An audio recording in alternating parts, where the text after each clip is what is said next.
Welcome to ISKCON of Silicon Valley. ISKCON is the International Society for Krishna Consciousness, founded by His Divine Grace A.C. Bhaktivedanta Swami Prabhupada, who comes from a tradition of teachers in the line of Lord Krishna. Thank you.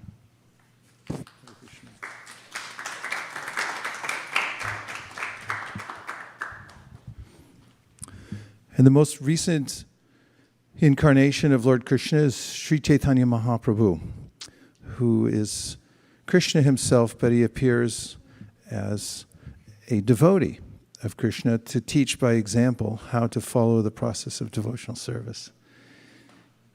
And in all the ISKCON centers we have around the world, we are carrying the teachings that are passed down from Chaitanya Mahaprabhu, from Lord Krishna, for instance, in the Bhagavad Gita. And also, they are practically presented through what's called an acharya, or one who becomes the prominent representative at a particular time of the message. And that's why our founder and acharya means somebody who teaches by example and also gives teachings that are very relevant to people at a particular time period. And therefore, we have a kind of spiritual formula that anyone can follow that's lined up with the teachings of Krishna, which are numerous, perhaps too numerous for people in this age to consume wholly. And they're given in such a way that no matter what position of life one is in at this time, whether you're busy with kids, whether you're busy with your job, whether you're from the Indian culture or you're from some other culture, it doesn't matter, because ultimately we're all spiritual beings. We're just doing business as. You know how to make a DBA? You have a corporation, and then you have to put in the newspaper that you're going to start operating under another name. Has anybody ever started a DBA? Doing business as? Yes? No? Yes. I can't tell if anybody's responding because of the mask takes away a lot of the communication. No? Do you know what doing business as is? You know what a DBA is, anybody? You know, okay. You haven't done a DBA, okay. I did a DBA some time ago and had to put the new name, it was called the Brihat Madanga Club, in the paper and run it for a while, and then we had authorization through the state to have it notarized, and then we can open bank accounts and everything else under that name, even though it's not the same name as the original corporation. Well, that's what everyone's doing in this world.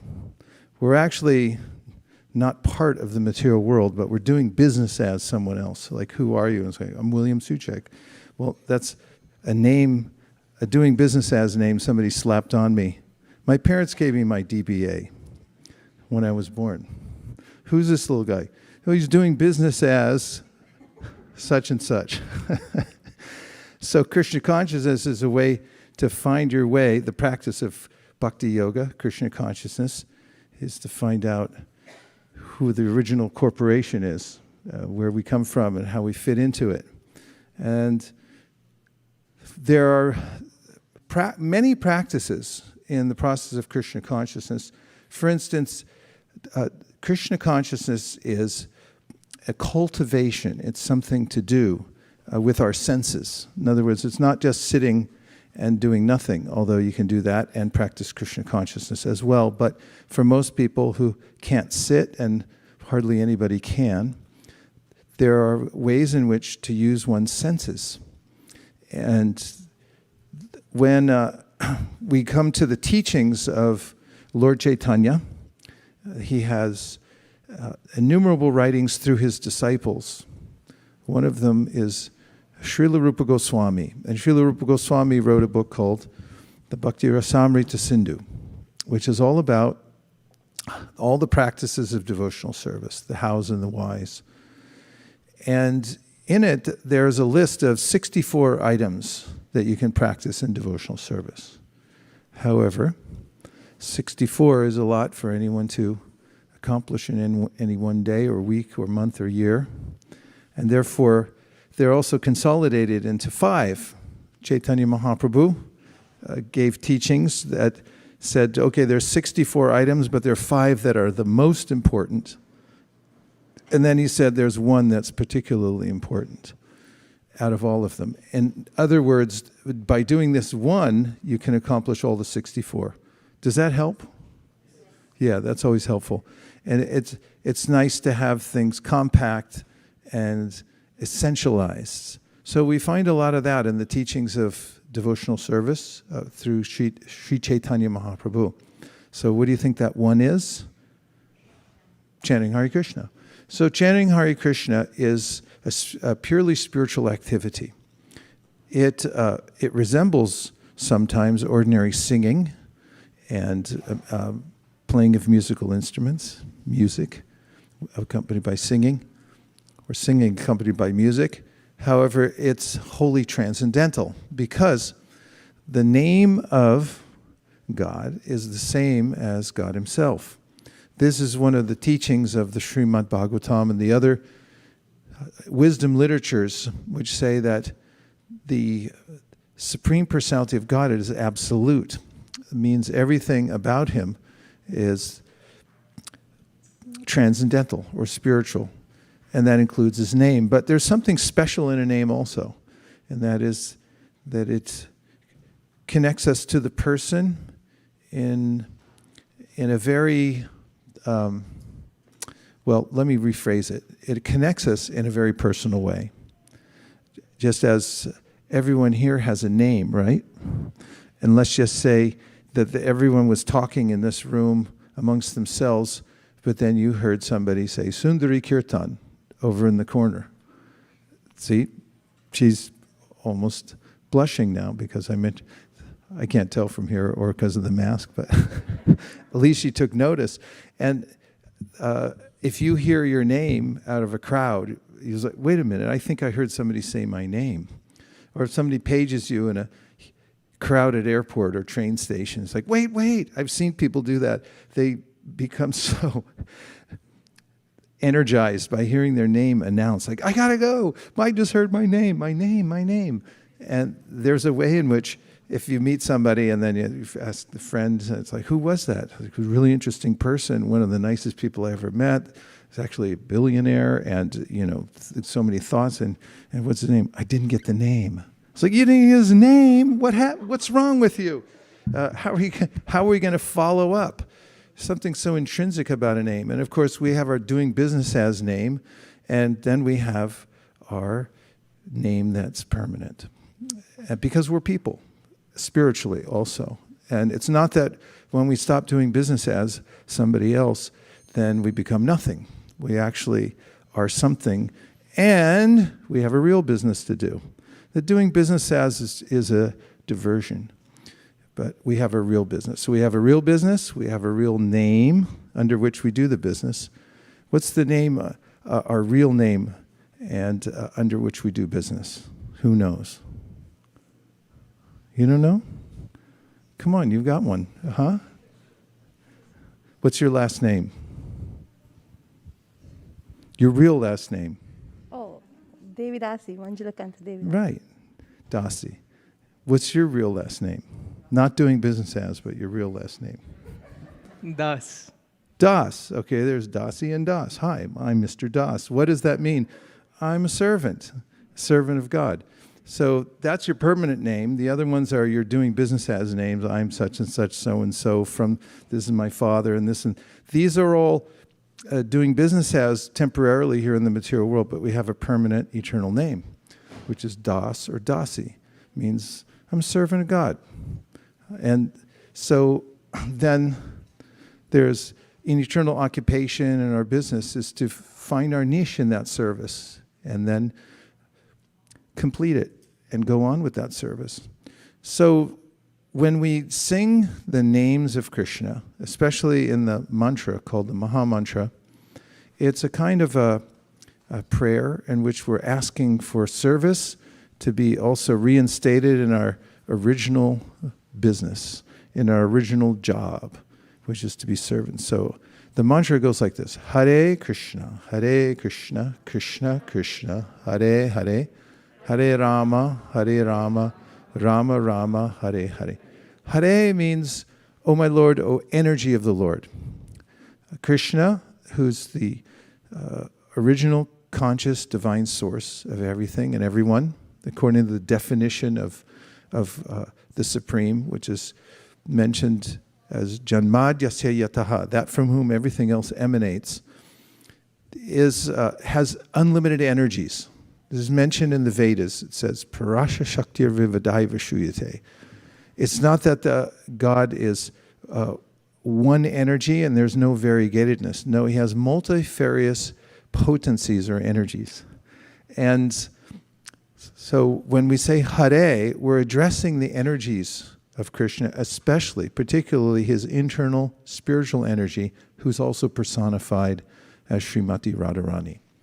That's a high concept, but I just thought I'd mention it. And then we say Krishna, and Krishna means all attractive, the source of everything that contains all the attractive features that we're naturally looking for, and which we pursue here in this world because it's our nature to be attracted to beauty. However, there's a source of all that beauty, and that source is called Krishna.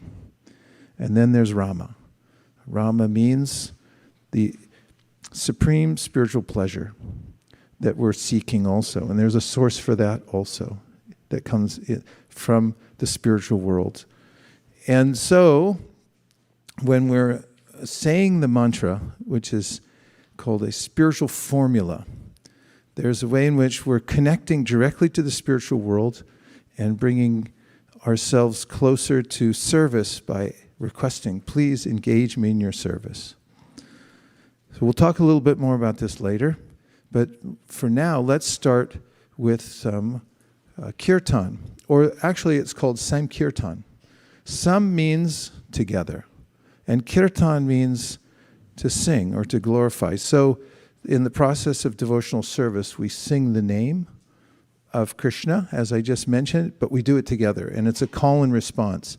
So I'll sing the mantra, and then if you'll kindly listen as I sing, and then after I've completed singing, then you can repeat it back together as a group. And when we sing like this, it's a kind of group meditation, and it's called Samkirtan. I mentioned Sri Chaitanya Mahaprabhu, who is Krishna himself, but who came to teach the process of devotional service.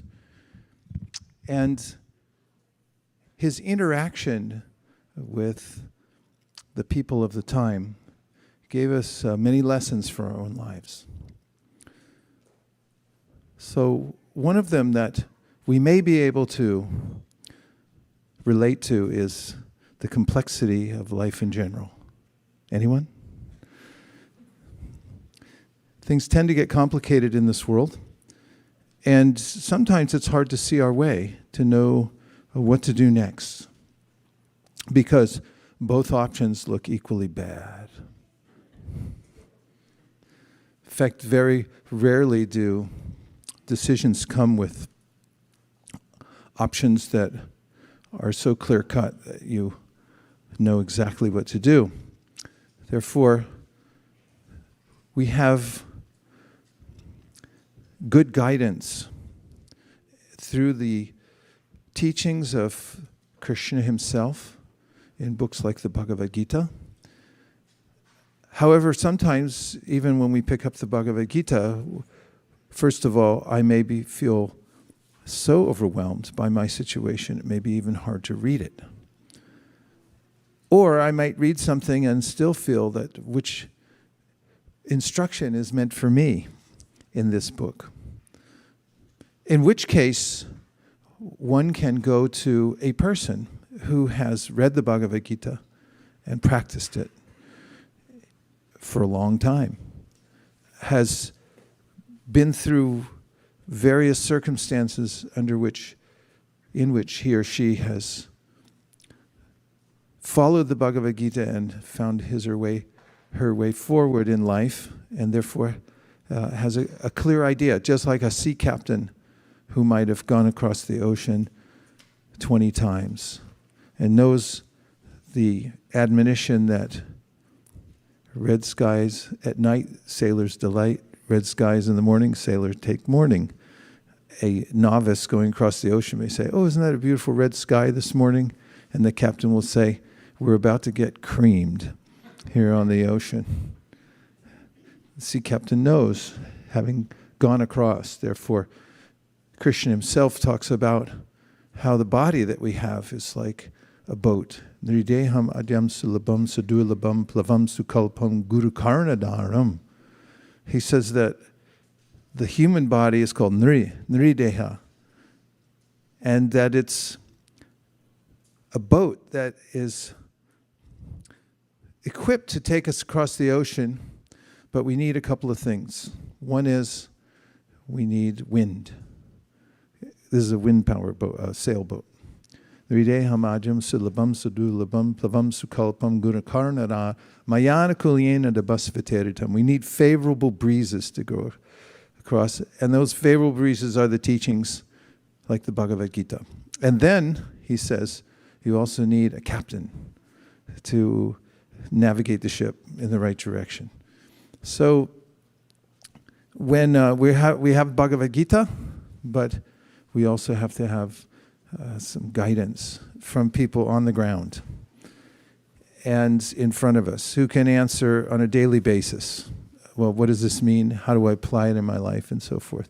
95% of questions generally in a community are about daily life. They're not highly philosophical. They're like, how am I going to get through this one? Something with the family, something with the relationship, something happens, and we become, we're challenged all the time. So, we have then the books like Bhagavad Gita. We have, fortunately, those who have studied them carefully. Sometimes they're also the teachers who are well experienced are sometimes compared to lawyers.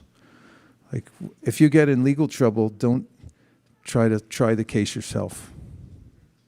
There's a very high failure rate for people who represent themselves in court. In fact, they ask them 50 times, "Are you sure you want to do this?" And generally, people who are crazy say, "Yes, I'm going to represent myself," and then they totally lose.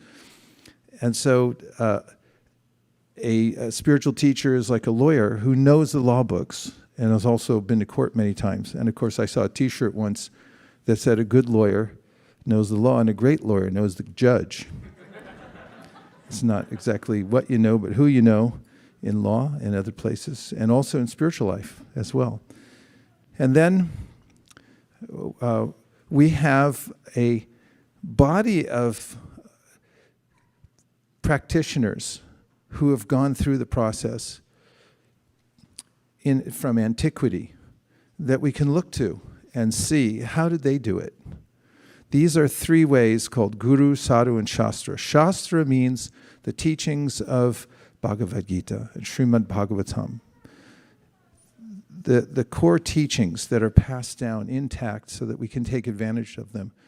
And in these days, in our own homes. It didn't used to be like that. It was very difficult to get books. You had to copy them by hand.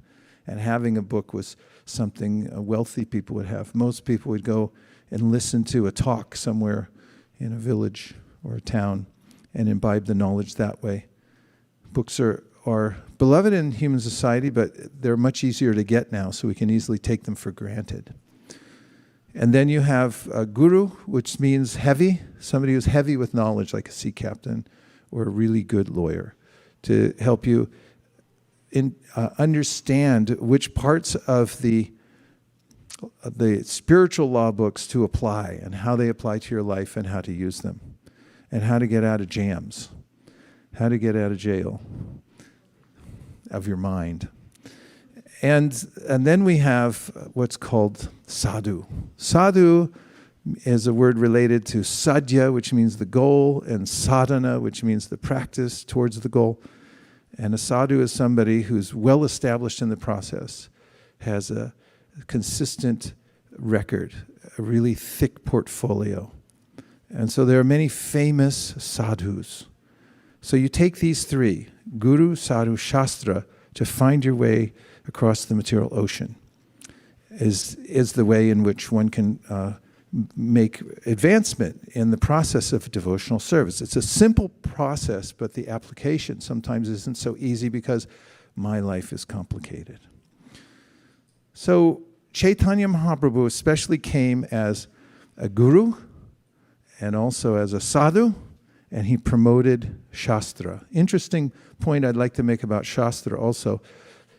The word can be pronounced as Shastra or Shastra. So as Shastra, it means the knowledge, the body of knowledge, or a spiritual teaching, like the Bhagavad Gita.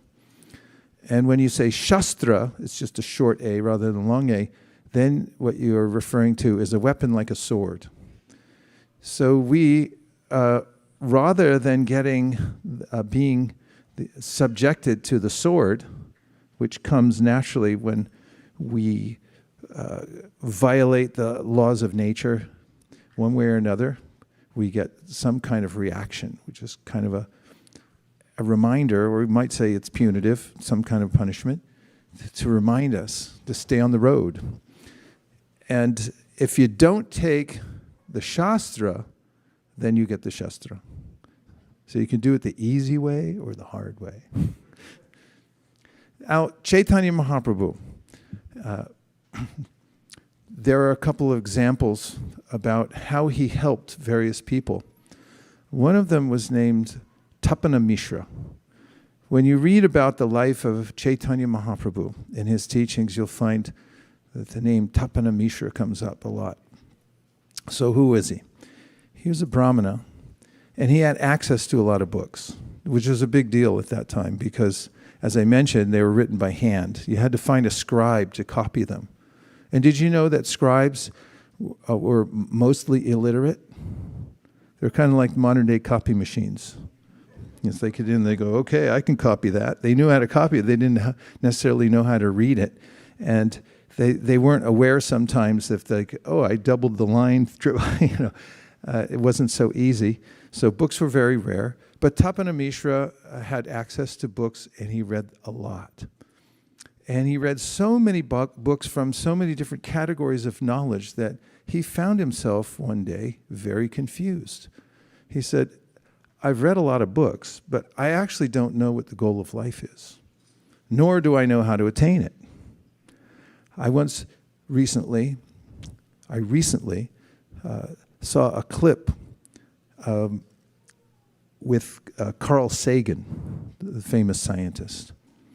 And he was in a library, and he started at one end of the library, and he said, here's how many books, if you read, and he named a certain number of books, reading per month, like 2 books a month, that you could read in a lifetime. So he walked for quite a while down the galleyway of the library, pointing out, these are the number of books you could read in your lifetime if you were really into reading and you read so many books. And then he stopped at the end and he said, but it's not how many books you read that counts, it's which books you read that count. So Tapana Mishra ran into this problem. He heard from so many different sources that he wasn't sure which one was right for him, because they all had a verisimilitude of truth.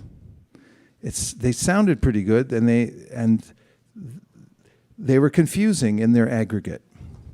So it just so happened at that time, and this is often how spiritual life starts, through some serendipity.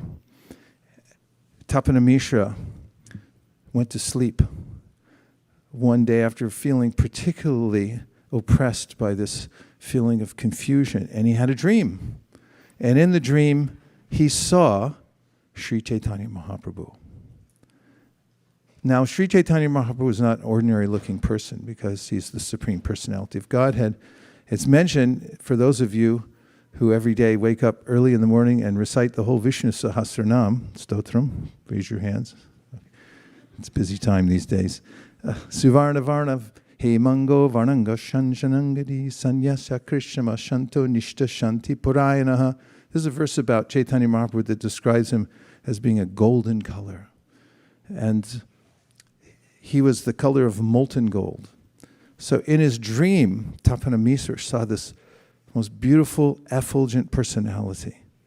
And when he woke from his dream, he then met Sri Chaitanya Mahaprabhu, who just happened to be in the area of East Bengal on a mission to gather more students. He had become famous even by the time he was 11 years old for his scholarship, and he began teaching. And people flocked to him from everywhere because he was the most brilliant teacher and scholar that anyone had ever heard of. And he was this young, very attractive personality. And when he went to East Bengal, he got thousands of followers there.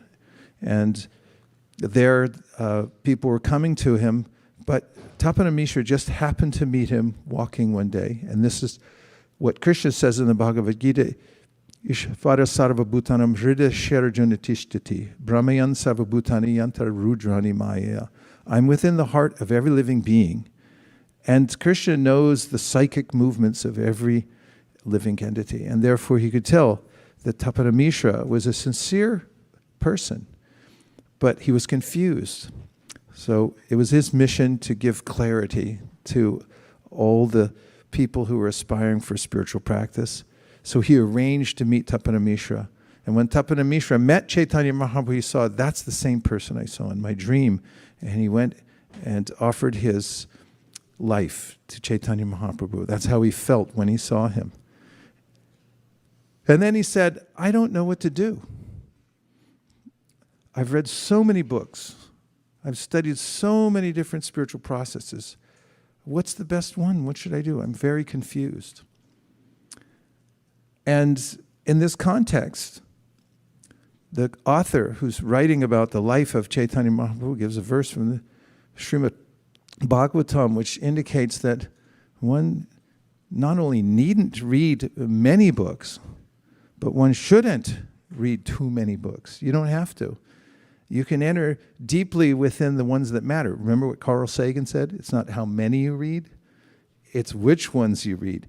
And so there are certain books that you can go into again and again and again, and you'll never come to the end of it. For instance, Bhagavad Gita, if you read it all day, every day, and we've done this, remember? Every time on the appearance of the Bhagavad Gita, we all sit here together and we recite the whole Bhagavad Gita. I've never had anybody afterwards come up and say, that was too long. You know what they say instead, after 6 hours? Can we do it again tomorrow? Everyone feels that was, I finally feel happy in life. I read this book. And Bhagavad Gita is like that. Srimad Bhagavatam's like that. The transcendental wisdom literatures are exactly like that. They take us immediately to the transcendental platform. And so Chaitanya Mahaprabhu said to him, here's what you should do. Chant Hare Krishna. He gave him the entire process encapsulated in one formula. And remember I mentioned at the beginning that there's these 64 items of devotional service, but they're all contained within one, chanting Hare Krishna. And so he told Tapana Mishra, chant Hare Krishna, and then he gave him an instruction, which nobody could understand at the time. Because now that Tapana Mishra had decided he's going to give his life for this, Sri Chaitanya Mahaprabhu told him something very odd. He said, now I want you to go to Varanasi. That's where all the people who we mentioned before, Nirvishay Shunyavadi, they were teaching there. That was the stronghold of all the Mayavadis. And here you are, someone just joins your community and they say, I want to surrender, I want to be a Hare Krishna. And you say, yes, go to Varanasi with the Mayavadis. And no one could understand, but Chaitanya Mahaprabhu had a plan. He already knew he was going to go there. And he was going to have a discussion with the Mayavadis, and they were going to change their hearts and become devotees. And he wanted Tapana Mishra there to do some service. So Chaitanya Mahaprabhu instructed him to chant Hare Krishna, and he also had service lined up for him. So we needn't to worry when we come to the process of devotional service that we're going to go without. Somehow or other, Chaitanya Mahaprabhu will make an arrangement for us that we'll fit in and we'll find our service. And we'll also get good guidance from somebody who's a sadhu or a guru who will teach us, do it like this, a little more to this side, let's a little down here, okay, go, stop, no, move. And if we follow that, we'll find our way, and Krishna within our hearts will help us very handily. So then there was another person that Chaitanya Mahaprabhu met. His name was Subhuti Roy. And he was also confused for a different reason. This is a kind of an odd occurrence, but it had to do with the culture of the time 500 years ago. There was a demarcation between Hindus and Muslims. People made a big deal of it. Of course, not that they don't nowadays. But especially then, people were very finicky about which side of the tracks you were born on, what culture you came from, and so forth. And so Subhuti Roy had been a project manager for digging this huge lake. And one of the servants, who was like his son, was engaged in digging, and one day had misbehaved. And in correcting him, Subhuti Roy had left a small mark on the boy's body. And that mark stayed there until this young boy had grown up. And by providence, he became a ruler. Like he was promoted to the top. And then Subhuti Roy had been in charge of a certain area. And now he was like the servant, and this other person was like the president. And so one day, this person's wife had seen the little mark on his body and said, "Where did that come from?" He said, "Well, when I was a boy and I was working and I did something really naughty, Subhuti Roy had corrected me, and there was a mark left on my body, and she said, 'Kill him. You must kill him.'" He said, "I can't kill him. He's like my father." And she kept insisting over and over again until finally one day Subhuti Roy said that, "Okay, I can't kill him, but I can change his status from a Hindu to a Brahmin." And back then, all you had to do was take a little water from a water pot from the wrong side of town and sprinkle it on somebody's head, and then everyone would kick him out and say, "You're not with us anymore because you've been contaminated." And that's what happened to Subhuti Roy. And so he was ostracized from his own community and society, and he didn't know what to do. So he went and asked some brahmanas, some local teachers, and one of them told him the only way to overcome this is to drink hot ghee. And then he thought, wow, that's a pretty extreme thing to do. I mean, boiling hot ghee means you'll die. And then he went to somebody else. They said, "No, you don't have to do that. It's not a big deal." And then he got really confused. So he went to Chaitanya Mahaprabhu and said, "What do I do? How do I overcome this?" What do you think Chaitanya Mahaprabhu said? Chant Hare Krishna and go to Vrindavan.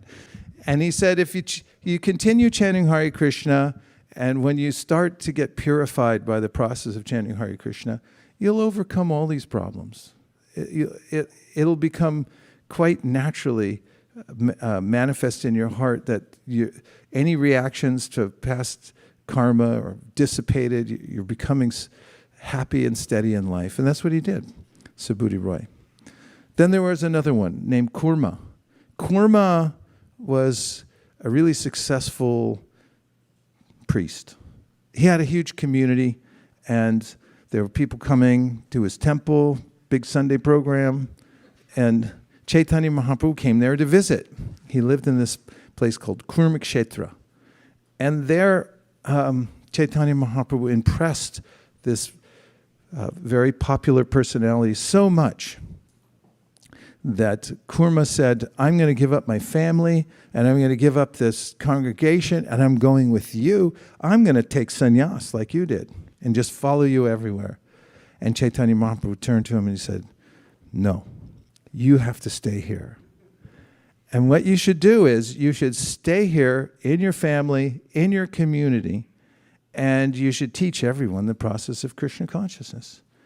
And he said, actually, everyone should do that. No matter where you are, it doesn't matter. You don't have to be a sannyasi. You don't have to give up your family. In fact, don't. You don't have to give up anything. All you have to do is introduce the practice of Krishna consciousness, which is really simple. Get together and chant Hare Krishna and read a little Bhagavad Gita, and everything's going to be fine. In fact, Chaitanya Mahaprabhu gave that as an open order to everyone, everywhere, that if you just do this, then you'll perfect your life. Try to teach other people about Krishna consciousness.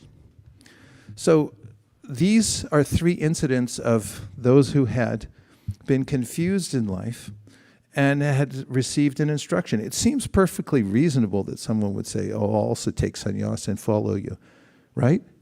And who would have expected that Chaitanya Mahaprabhu would have turned around and said, no, you stay here. It's the opposite of what some people think spiritual life is. Now let me give you one more. And that is that Arjuna, the hero of the Bhagavad Gita, had heard the Bhagavad Gita from Krishna. And he became extremely successful, more famous than he already was, by fighting the battle at Kurukshetra, defeating all the enemies. Later, just after Krishna left the world, Arjuna was entrusted with taking care of the bodies, being a bodyguard for the queens of Dwarka, and he was not successful because he felt suddenly that he had lost his power. And he was dejected and morose. And in that state, he felt that he was bereft of everything. Krishna had left the planet. Now he was no longer the great Arjuna. And at this time of loss, what could he do? He remembered the teachings he got from Krishna at Kurukshetra and the Srimad Bhagavatam. In fact, I'd like to show it to you. If you would turn to, please, to Srimad Bhagavatam 1:15-29, I'm going to read you a short excerpt that goes right to the heart of the matter. And imagine you're the greatest hero, known for your prowess in fighting, and now he was overcome by some infidel cowherders who attacked him, and he couldn't defend himself even after he had been so successful at Kurukshetra and everywhere else. So in this 1:15-29, if I may, I'm going to read you the translation and the very short part of the purport. Arjuna's constant remembrance of the lotus feet of Lord Sri Krishna rapidly increased his devotion, and as a result, all the trash in his thoughts subsided. If you've ever felt any trash in your thoughts, or had trash like thoughts, this one's for you. Material desires in the mind are the trash of material contamination. By such contamination, the living being is faced with so many compatible and incompatible things that discourage the very existence of spiritual identity. Birth after birth, the conditioned soul is entrapped with so many pleasing and displeasing elements, which are all false and temporary. They accumulate due to our reactions. They accumulate due to our reactions. Now I'm lost. Compatible, there you are. Reactions to material desires.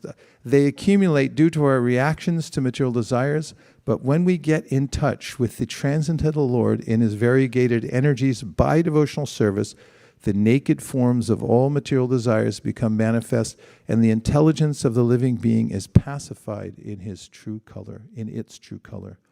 As soon as Arjuna turned his attention toward the instructions of the Lord as they are indicated in the Bhagavad Gita, his true color of eternal association with the Lord became manifest, and thus he felt freed from all material contaminations. My last point I'd like to make for now is that we'll inevitably come across situations in this life that are extremely trying.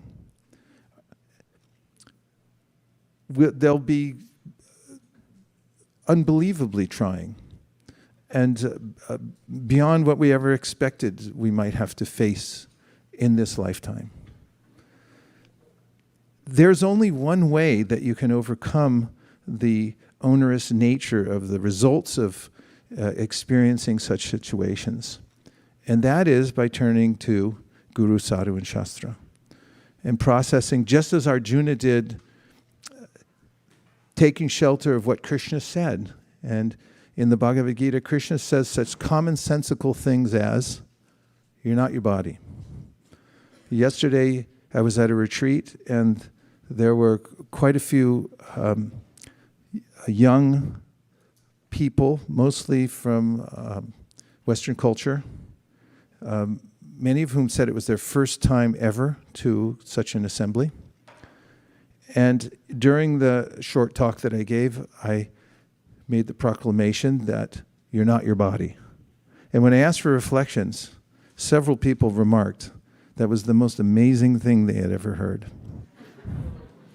And actually, it is amazing, but I take it for granted and I forget it over and over again. And here's the fact. All the trouble that I have in this world is due to misidentifying myself with my mind and my body. And Krishna solved that problem by talking about how you're not your body. You can't be cut, dried, burnt. You can't be withered by the wind. None of that. So as a spiritual community, individually and collectively, whenever we have difficulty in situation, we have to give two sides. We have to give our heartfelt compassion, as Krishna mentions in the Bhagavad Gita also. Atmaupam yena sarvatra samam pashiti arjuna sukham va yadivadukam sayogi paramo mataha. A yogi is one who knows how to feel empathy for others suffering despite the fact that they're not their body. And we also have to give the other side, which is, you're not your body. And let's remember together how to come through all dark situations and happy situations in this world, apparently. There's always a Ferris wheel in the material world. Sometimes we're up and sometimes we're down. We're on that Ferris wheel. So the way forward is apparent, and it's given by Chaitanya Mahaprabhu through his own teachings, showing how he brought people in confused situations or extremely distraught situations onto the clear path of devotional service, and that also by remembering Krishna's teachings in all circumstances, going back to the basics and remembering Bhagavad Gita, we can process whatever's happening to us and within our community in such a way that we can become more realized, we can become stronger, and we can simultaneously be ultimately compassionate, for everyone will be through troubling situations in this world. Om Tat Sat. Okay, a couple of reflections. And first of all, everyone please stand up just for a moment.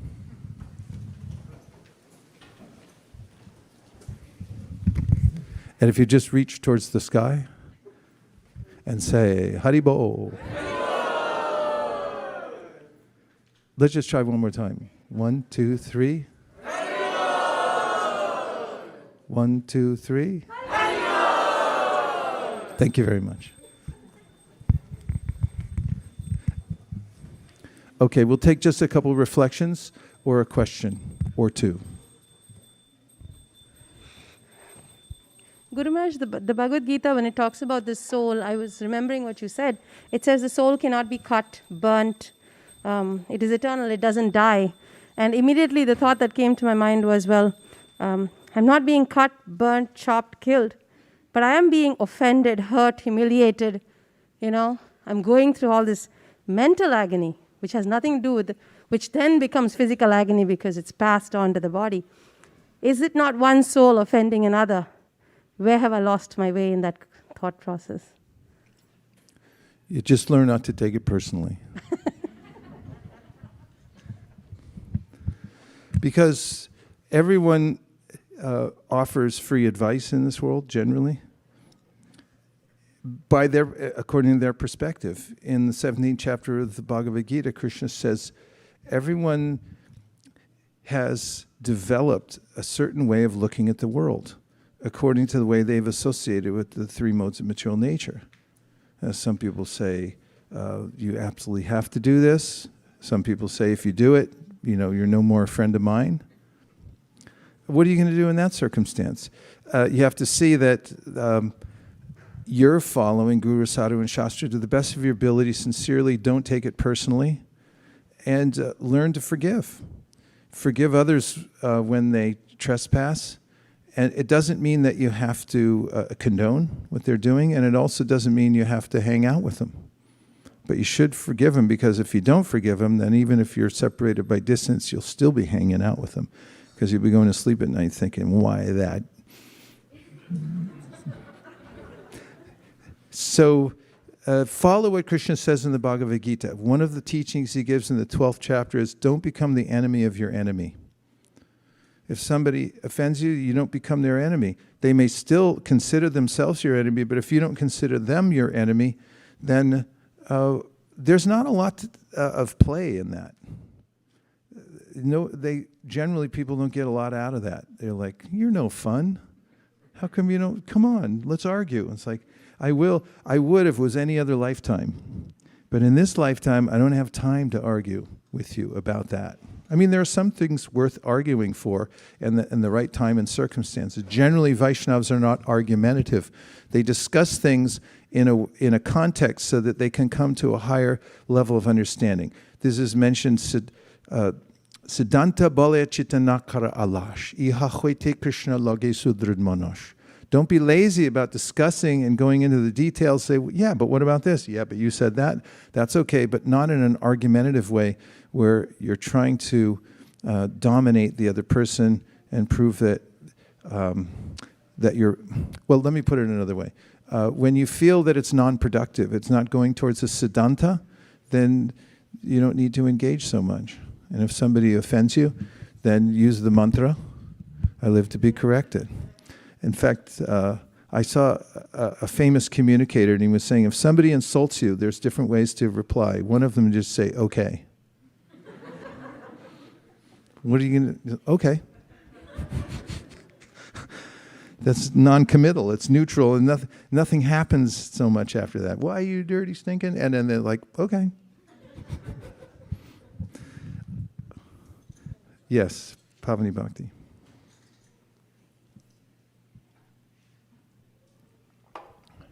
Hare Krishna Maharaj, please accept my most humble obeisances. Hare Krishna. My question is about when somebody is in distress or in a problem. Like this morning we were discussing, somebody asked a question, the Florida episode, like... Get them seats, please. Get them some seats. Yeah, please take care of our guests. Thank you.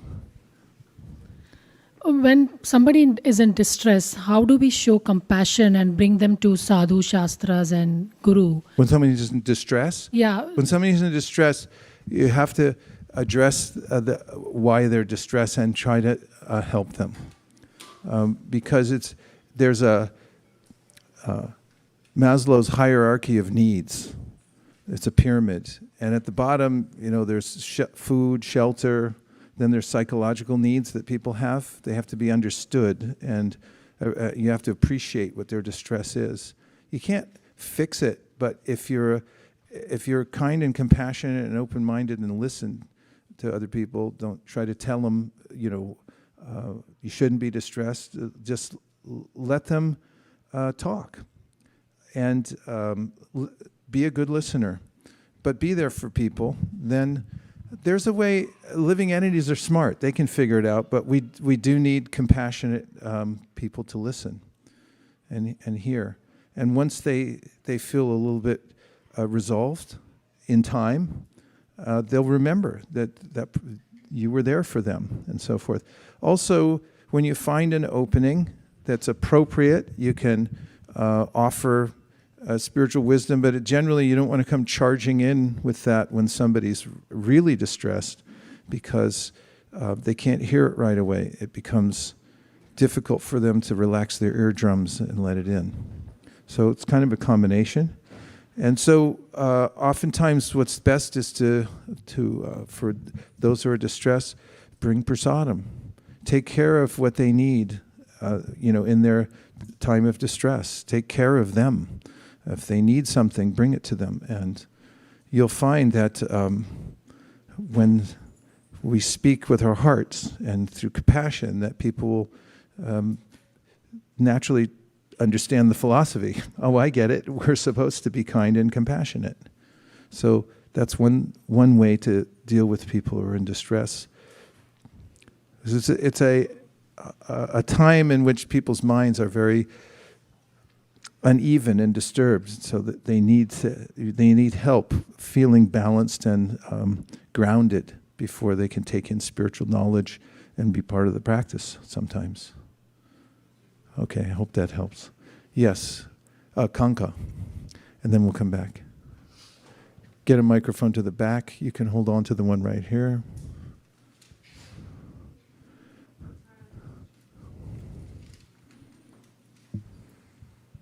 Maharaj, thank you for the class. It was really inspiring. Have you gone back and told your brother what happens at the time of death? It's been a really interesting saga with my family. One of the reasons I'm thinking about it is because in something I'm writing right now, the editors told me I had to write a backstory.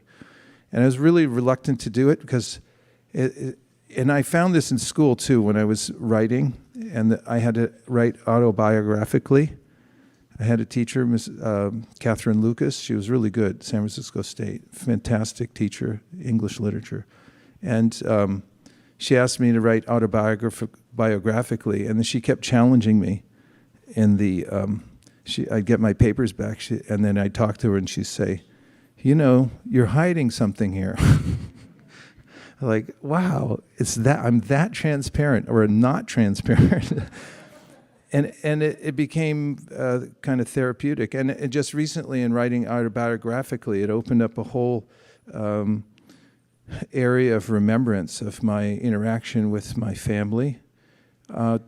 That's my brother Thomas that I was talking about. He's 2.5 years older than I am, and I'm still very close with him. In fact, I was just communicating with him last night, and yeah, he knows everything.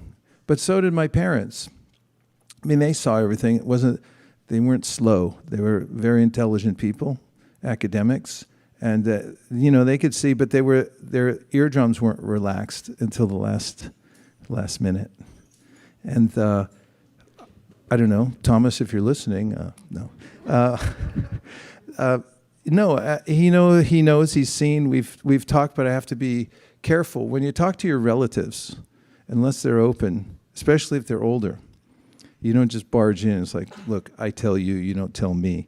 Until the roles reverse by some circumstance, like you never come in and tell. Of course, some of you're from such elevated backgrounds. I hear all the time. I called my mom, told her to chant 16 rounds. She's chanting 32. What can be done? But in general, you don't instruct your parents and your older brother and things like. You wait until they say, I'm not your brother anymore. I'm a living entity. What should I do now? Kind of like Arjuna at Kurukshetra.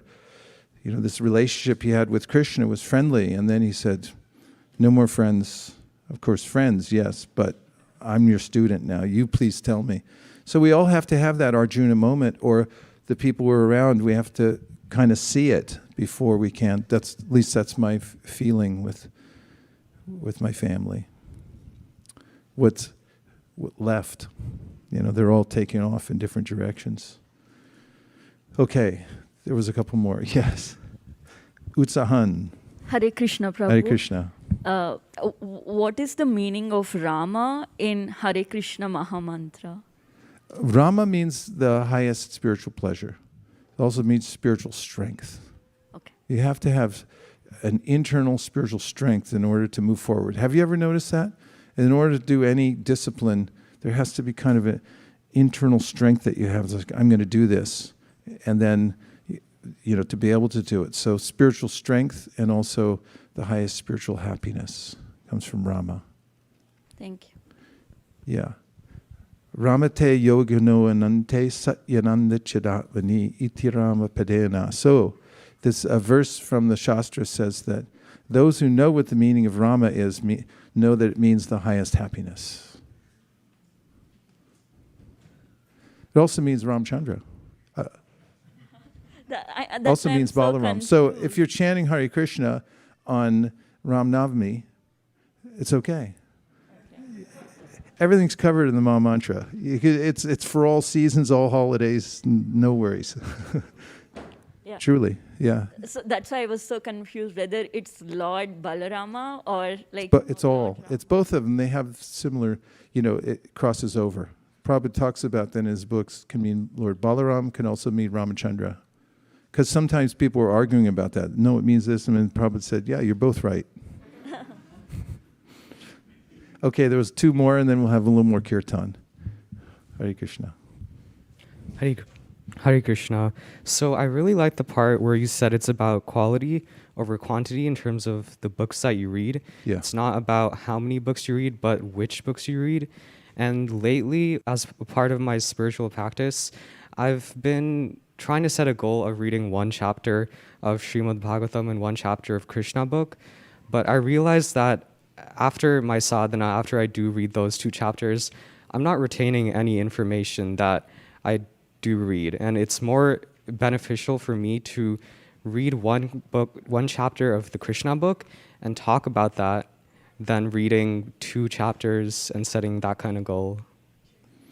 Well, good to know that about your practice for yourself so that you can calibrate appropriately. And everyone can find their particular rhythm in their practice so that you feel like you're being able to focus and get the most out of it. So it's good to know. Thank you.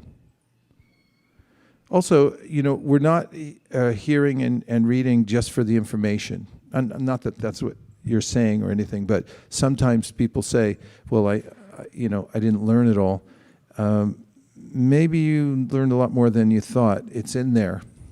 And it's not simply to learn something and then represent it like oftentimes we do in school.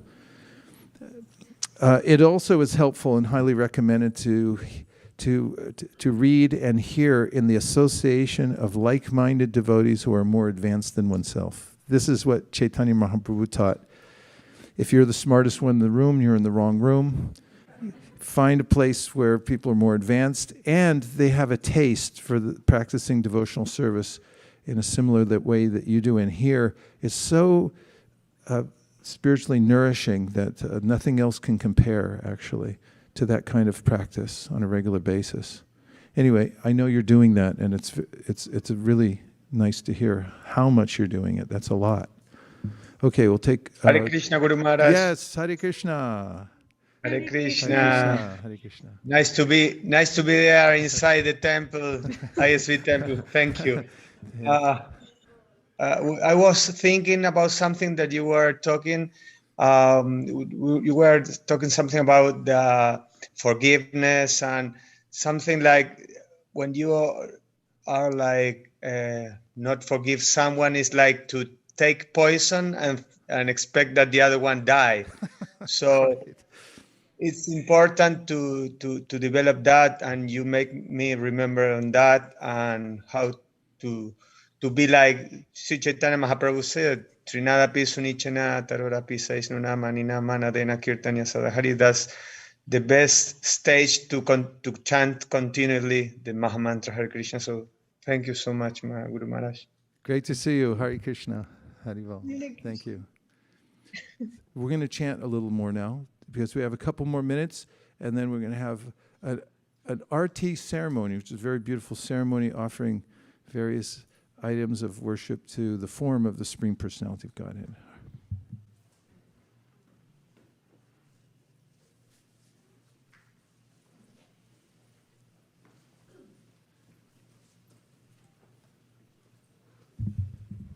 Oh, goodness.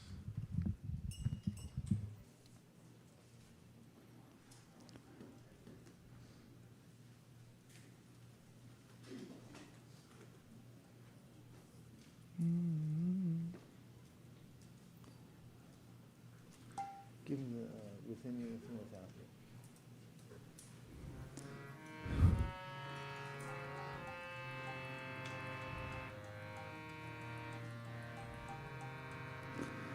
Hare Krishna, Hare Krishna, Krishna Krishna, Hare Hare, Hare Rama, Hare Rama, Rama Rama, Hare Hare.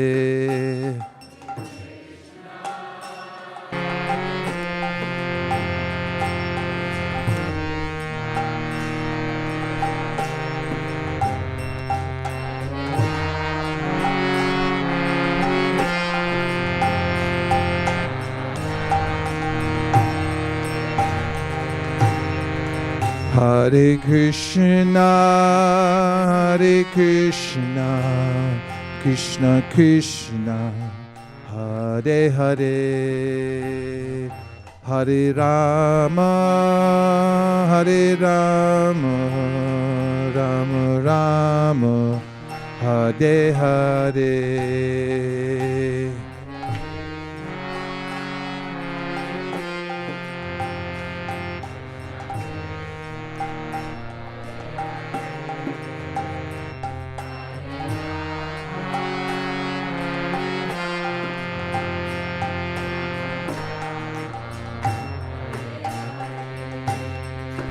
Hare Krishna, Hare Krishna, Krishna Krishna, Hare Hare, Hare Rama, Hare Rama, Rama Rama, Hare Hare.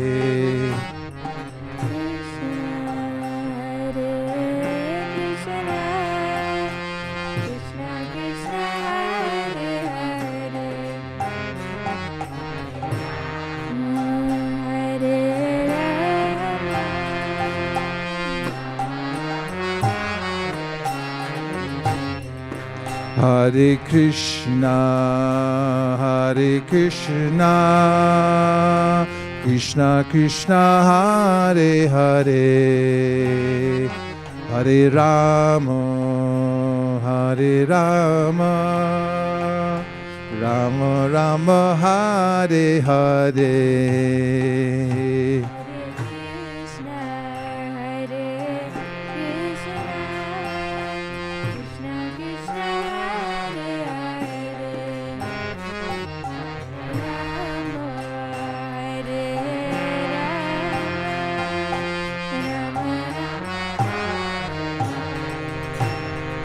Hare Krishna, Hare Krishna, Krishna Krishna, Hare Hare, Hare Rama, Hare Rama, Rama Rama, Hare Hare.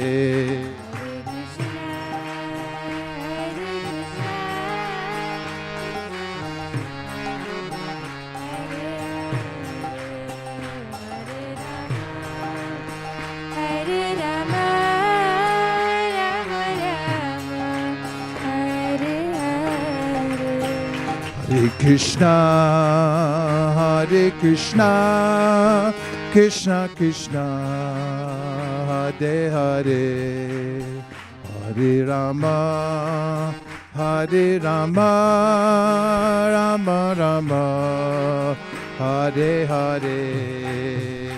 Hare Krishna, Hare Krishna, Krishna Krishna, Hare Hare.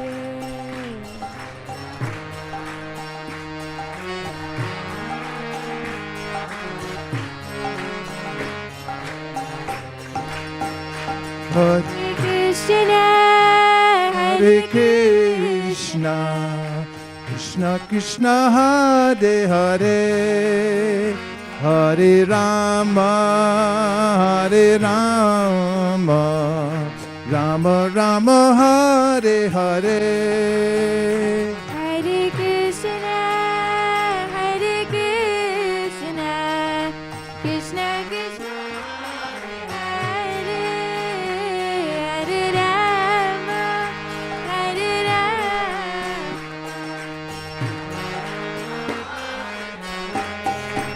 Oh, Hare Krishna, Krishna Krishna, Hare Hare, Hare Ram, Ram Ram, Hare Hare. Hare Krishna, Krishna Krishna, Hare Hare, Hare Rama, Rama Rama, Hare Hare. Hare Krishna, Krishna Krishna, Hare Hare, Hare Ram, Ram Hare Hare. Hare Krishna, Krishna Krishna, Hare Hare, Hare Rama, Rama Rama, Hare Hare. Hare Krishna, Krishna Krishna, Hare Hare, Hare Ram, Ram Hare Hare. Hare Krishna, Krishna Krishna, Hare Hare, Hare Ram, Rama Rama, Hare Hare. Thank you everyone for coming. Now we're going to have an Artik ceremony followed by prasadam for everyone in San Mateo, Santa Clara, San Francisco, Alameda counties, Contra Costa County, my hometown. Everyone's welcome. If you're listening now, get on down here because we're going to be serving everybody. Now we'll stand up and move the asanas to the back and we'll observe the Artik ceremony. Thank you. Hare Krishna.